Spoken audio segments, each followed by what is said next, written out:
Class 7 NCERT Chapter 8 Question 2 suggests two methods to find out wind direction at a given place. हमें बताना है two methods wind direction को find करने के. So the answer is methods to finding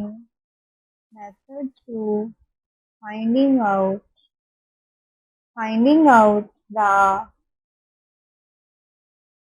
wind direction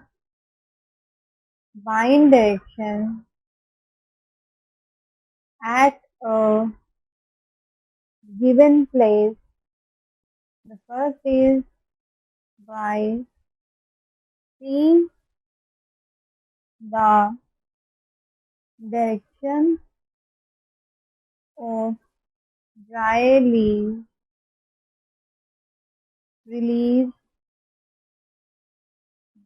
in the air.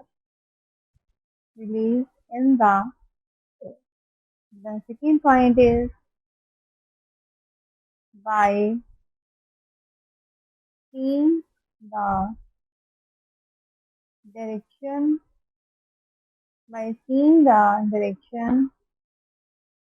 in which